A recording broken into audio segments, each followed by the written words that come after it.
Wow, that was a really big difference. I just finished a test where I charged my bike up for the second time, and after implementing 7 simple and free tips on how to increase your range, I went from a theoretical range of 39 miles based on how I was riding the bike to 53 miles. If you want to know how I did that, make sure to hit the like button, hit subscribe, and stay tuned.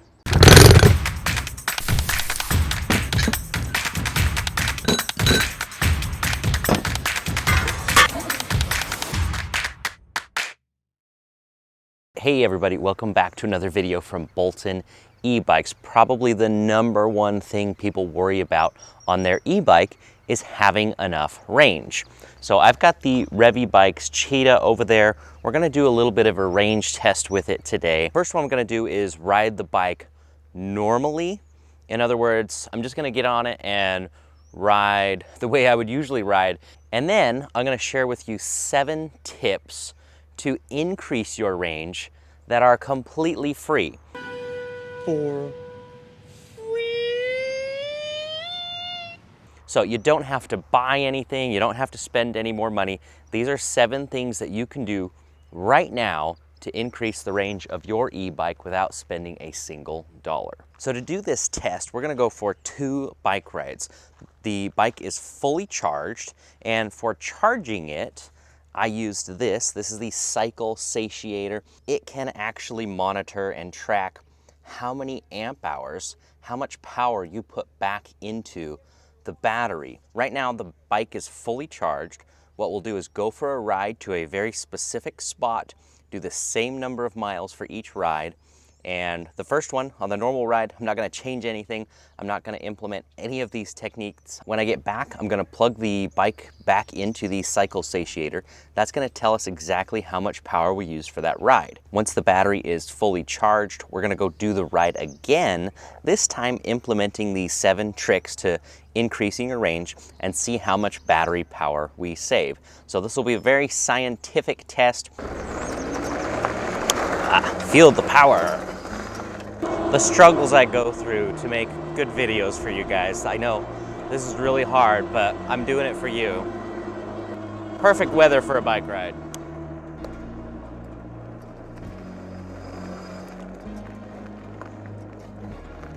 If you've ever been to the Bolton e-bikes warehouse where everything is shipped out from, and you've taken one of our bikes for a test ride, you may have come down this road. It's a nice quiet residential area. There go some of your packages for today.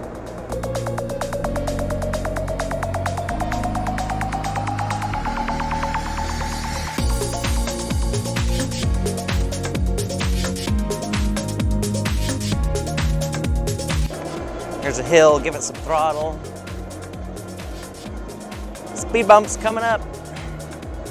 Full speed ahead. No, I'm just kidding.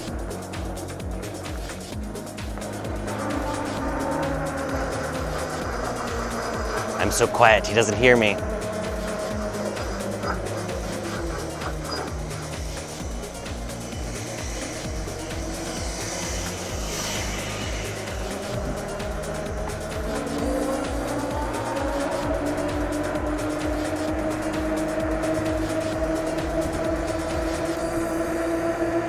The Cheetah is solid like a rock.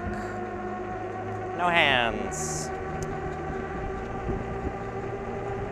This is really stable.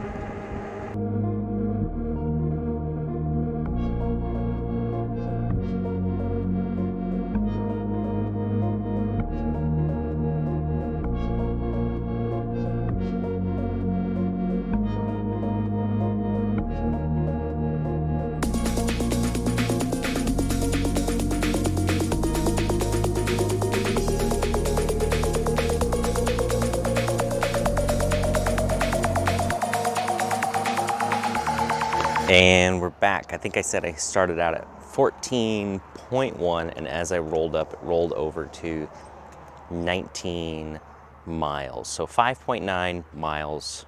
Here is #1. I think this one's gonna be obvious and most people would know, but check your tire pressure, because if your tire pressure is low, that can make a huge difference Now on a pedal bike, it can be fairly obvious. Sometimes on an e-bike, because you have the motor helping you along, you don't always notice as much if your tires are starting to get low. What I'm gonna do on the Cheetah over there is check the tire pressure, and if needed, we're gonna pump it up close to the maximum, because yes, there's always exceptions, but generally speaking, the closer it is to the maximum, the more efficient they're going to be and the less rolling resistance they're going to have. Tip number 2 has to do with how you use the power. Where are you using the most amount of power for going the least amount of distance? What do you think it would be? I think a lot of people might assume that the top speed is where you are consuming the most power. But if you think about consuming the most power for the least distance traveled, it would actually be at the very beginning from 0. Accelerating up to speed takes a lot of juice. So if you can minimize how much power you use from 0 miles an hour up to your cruising speed, you're actually going to extend your battery life quite a bit. And there's 2 ways to do this. You can either just pedal, basically don't use the motor. If you're on flat ground or not on a hill and you don't need it, get pedaling under your own power, get up to speed, and then turn the motor on and get cruising.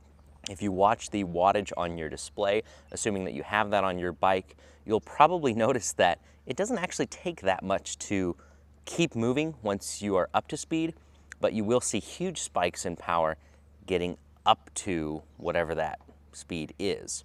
The second way to do that is with a soft start, or just use a lower setting than what you normally use. Some bikes are actually programmed this way from the factory to try and extend range on purpose. So a soft start eases the power on very slowly instead of all at once. Number 3, this goes along with how you use the power as well. There are people out there that are driving vehicles on the road and trying to save as much gas or electricity as they possibly can, and they are called hypermilers. I may have been guilty of doing some of this in the past as well. And basically what they're trying to do is extend their range as much as possible per gallon of gas or per kilowatt hour of electricity. And we're doing the same thing here, just with a bicycle. So there's a technique called pulse and glide. And what that means is that if you're cruising along at, say, 20 miles an hour on your bicycle, instead of holding 20 miles per hour steadily, you would get your bike up to 20 miles an hour and then coast for a little while, and your speed is gonna decrease. Once you get down to about 5-10 miles an hour, blip the throttle again, get up to speed, and then let it coast again. Now I know that I said that getting up to speed takes power, but interestingly enough, you can coast quite a long ways on something like a bicycle without any power at all. So if you're just using small amounts of power periodically, overall, you will actually get more range. This has been tested to death and proven on vehicles and cars, and a lot of those things are more efficient aerodynamically than a bicycle is. They're actually pretty bad, and we're not going to go into that because that would take time and money, and we're just trying to do simple, free tips that you can do today. But give it a shot. Try the pulse and glide technique. Give the bike some power, and then coast for a little while, and I'm very confident that that would result in a very, very long range compared to how most people ride their bikes. And if you don't want to have a constant up and down range of speed, which makes perfect sense, especially if you're riding with someone else, the other option is to simply ride slower. It's a proven fact for sure that the faster you go, the more power you require, and it's exponential. To go from 10 miles an hour to 20 miles an hour does not take twice as much power. It takes an exponential amount of power. So if you're cruising along at 10 miles an hour or 15 miles an hour, you're going to go considerably further than cruising at 20 miles an hour.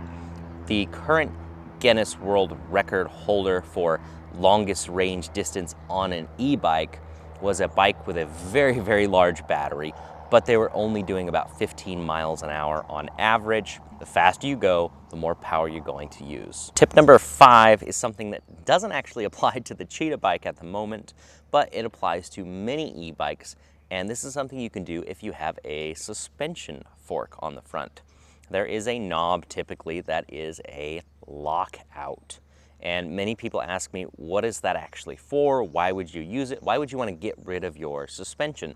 On a pedal bike, it makes a ton of sense. If you're on flat ground or smooth ground, going up a hill, you're pedaling really hard and you're pumping on the pedals and the cranks, the fork up front is going to bob up and down a little bit. And effectively, you're losing some of that power you're putting into the movement of the fork, which is not propelling you forward.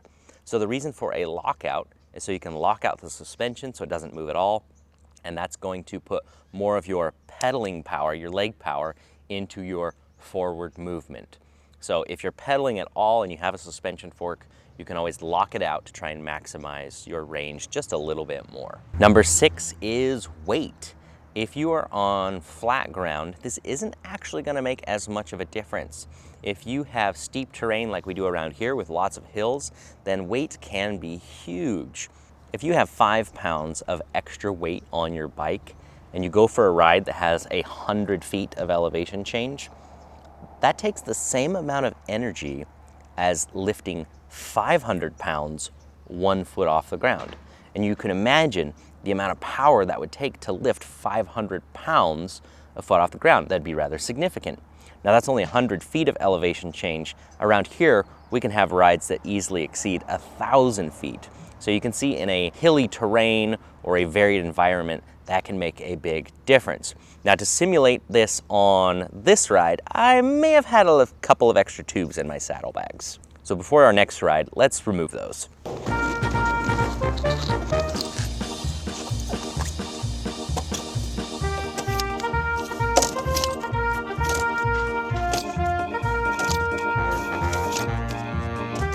Other side now.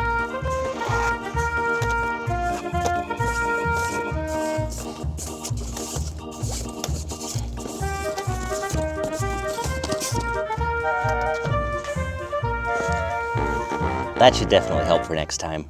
Now my last and final 7th tip is to make sure you are in the right gear. This applies to both mid-drives and hub motor bikes, but in a different way.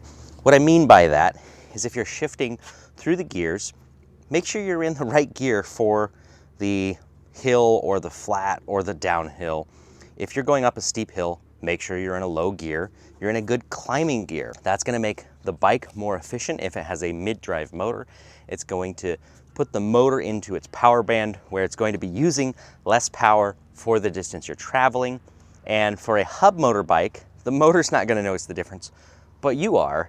And if you make it easier on yourself to pedal, you're going to be putting more power to the ground, and then the motor is going to be doing less work because of it. So make sure that you're using the right gears, the appropriate gear, whether you're going uphill, downhill, so that way you're using everything as efficiently as possible.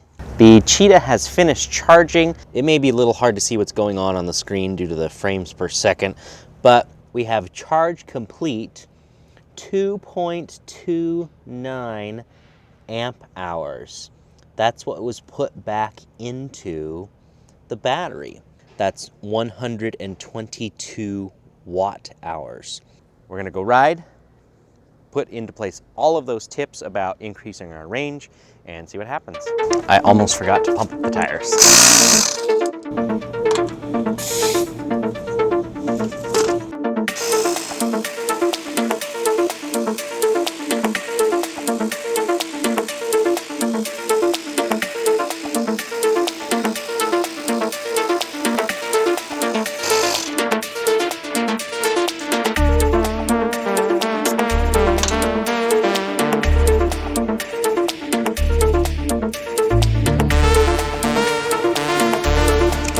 Shifting down into the right gear so I can get going. And this is a downhill, so not even using the power. I'm practicing my restraint to not go too fast. So we're cruising along. We're doing 12 miles an hour up a hill. That's not slow. Okay, I've got a little flat stretch, so we're gonna do a pulse and glide. I'm gonna kick the power up. We're gonna shift up. We're gonna get pedaling, pedal assist 3. Pedal nice and fast, up to 20 miles an hour, and coast. So now I'm not using any power at all, and we're cruising. And as the bike slows down, again, I just resist the urge to hit the throttle and go faster. Now, because I have another hill, instead of trying to speed up and coast, the bike's not gonna coast up the hill. So I'm just gonna get in a nice, good gear, pedal assist 2, and just keep a good cadence and cruise a little bit slower up the hill than I did on the first ride. But again, maximizing our range. We can enjoy the ride for a longer period of time if we don't use up the battery so quickly. Pedaling is getting a little bit too easy, so I'm gonna shift up. And as it starts to get harder, instead of adding more power, I just shift back down. Now I've just slowed down to get through the gate here. And whereas normally, just give it a blip of throttle to get going, it's flat. I'm in no hurry. We're pedaling. And actually, now that I get pedaling, it's downhill from here. I don't even need to turn the motor on at all. I bet if I just coast, I'll start picking up speed. And I am. 11, 12, 13 miles an hour, 15, 17,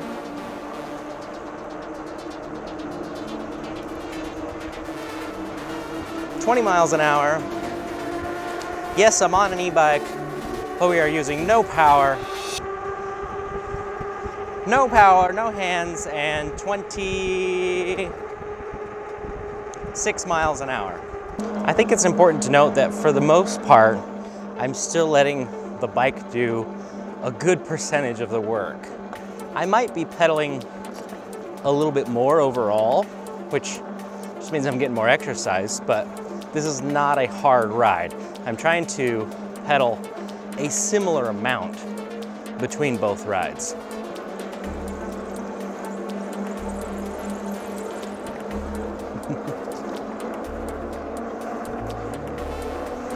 I'm definitely not working as hard as that guy. Here's the motor pulse, a big pulse. We're giving it full throttle, still having fun, and glide. No power. Oh, somebody's doing something with the forklift. That just ruined our pulse and glide. Guess we'll give that another shot. Okay, full throttle.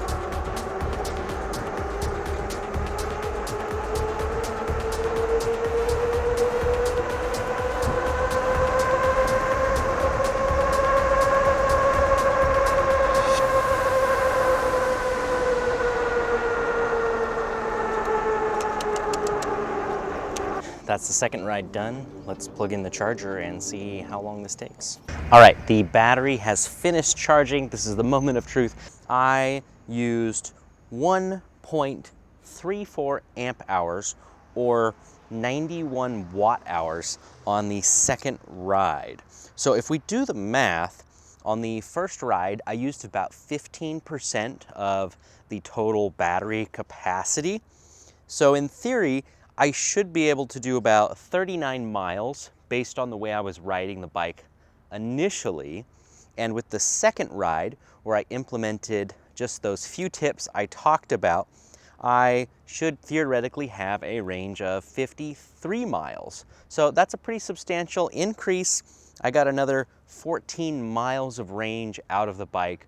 Thanks again for watching. Make sure that you have subscribed to the Bolton E-Bikes YouTube channel if you haven't already. Hit that like button. Make sure to leave a comment below. Let me know what sort of things you do to increase the range on your e-bike rides.